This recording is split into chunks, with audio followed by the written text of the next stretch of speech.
I talk about privilege loops. So yesterday, I went to see a medical doctor, plastic surgeon, actually, about doing CO2 laser. I've done it before. It's a very ablative laser, and it is effective at resurfacing problems, skin, treating acne scars, fine lines, all that good stuff. So I know it's effective. It is a horrendous, painful experience that will leave you miserable for months. But the results are incredible. 4 years.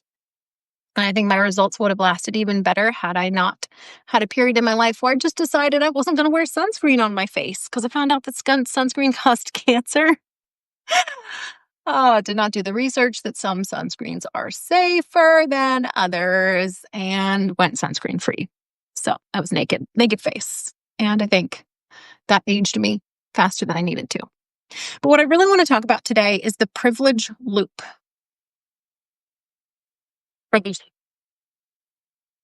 So what's a privilege loop? A privilege is the expectation that you have access to a resource. That's how I'm defining it. So a lot of the time we hear from doctors that have access to privilege loops when we are marginalized individuals. And yes, I am a white cishet female, but I'm also autistic. And I'm a late diagnosed autistic, and I'm a high masking autistic. So when it comes to high masking, that means I deal with a lot of stress. Yes, masking is a privilege. Yes, I'm very lucky to be able to do it. But it also is very stressful for my nervous system. And you all who have been following me for a while know that I'm a nervous system regulation coach. I teach business owners how to regulate their nervous systems to draw in consistent income and consistent soulmate clients. Because that's what it's all about, man, is having consistency. And part of that is having a healthy nervous system. So yesterday, this doctor says to me, you need to manage your stress. And I just wanted to laugh in her face because I teach stress management. I teach yoga. I teach somatic nervous system regulation practices. But at the end of the day, I don't have access to all of the stress regulation that a neuronormative person has. And that's what I'm talking about with privilege loops. And that's why I say I don't work with, and bear with me here because sometimes when I'm multitasking, I lose my train of thought. But when I say I don't work with coaches who are not autistic, it is because coaches who are not neurodivergent don't understand my brain or how it functions.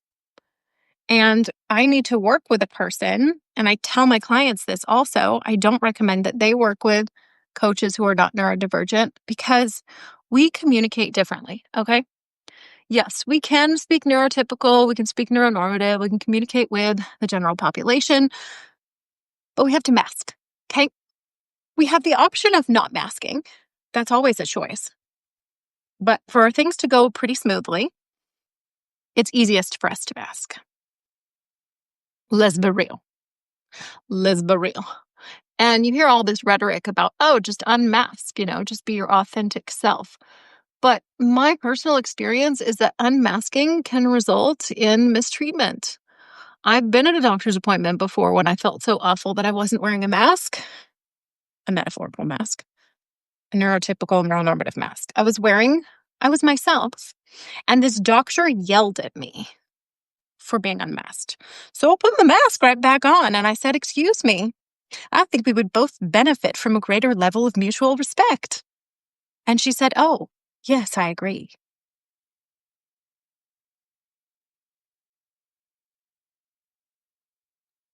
So this is why I teach strategic masking. But the point of the live is really to talk about privilege loops. It's a thing. It really is a thing. A privilege loop is a thing. And I would love to know if you have experienced a privilege loop, what you think about this concept. Do you believe in the privilege loop concept? Because I found out at 27 that I was autistic. Before that, I knew I was different, which is why I spent $60,000 on a bachelor's degree in psychology. Maybe it was 40,000. I don't remember. Either way, I paid it off because I wanted to find out what was wrong with me and why I was different. I knew that people rejected me, but I didn't know why. So I invested a lot of money in trying to find out why. And I used to read the DSM-5 for fun.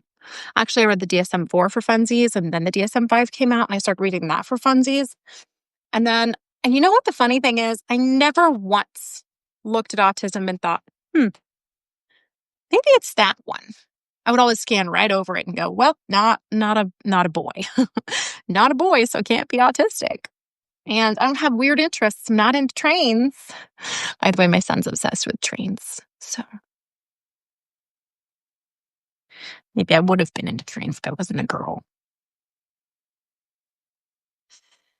But my point is that when someone says, manage your stress, when someone says, do something that, a neuronormative person should be able to do, are they being realistic or are they being ableist? And this has been, a big question in my mind for years is, how much should I be doing? What can I do? What can't I do? And for a time there, I really considered going on disability. And I think the times that I've considered going on disability have been the times that I've been in burnout. And the honest truth is, I've been in severe burnout more times than I can count on my hands, which is why I created the Dragonfly methodology, which is all about my 3 pillars.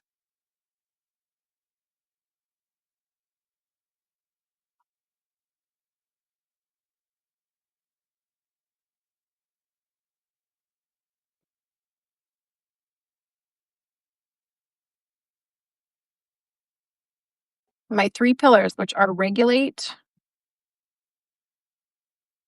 restructure, and rise. That's why I created the 3 pillars: regulate, restructure, and rise. I just dropped something. Because I don't ever want to go through burnout again, and I don't want my clients to have to go through burnout. And so that's why I created the Dragonfly methodology. So restructure is all about restructuring the way you do business. Regulate is regulating your nervous system. And rising is becoming the best version of yourself and redesigning your identity to hold the success that you crave, because identity is so important in being able to access and hold success. And believe me, I know I'm in an identity shift right now. I've been holding 4 figures of income for a few months now, trying to break into the 5 figures of income bracket. And it's been back and forth and back and forth. And I know part of that is identity, which is why it's so important to integrate your identity with the version of yourself that has the success that you crave. Because until you have the identity that matches the success, you're not going to be able to hold it. So the work that I teach is the work that I do. I'm not going to teach you anything that I'm not doing myself. I'm not going to teach you nervous system regulation techniques that aren't going to work on neurodivergent individuals, because I'm neurodivergent and I get it. I have tried so many things that just don't work on us. And that's what people really sort of don't understand, is that stress management is not the same for someone who's neurodivergent as it is for someone who's neuronormative. We have different nervous systems. Our nervous systems are more sensitive. So that's what I wanted to talk to you about, the privilege loop. I want to know if you've experienced a privilege loop. Have you had someone tell you to manage your stress when you're literally doing everything that you can possibly do to manage stress? What do you think about this? What do you think about ableism? Have you done any reading on it? I'd love to hear back from you.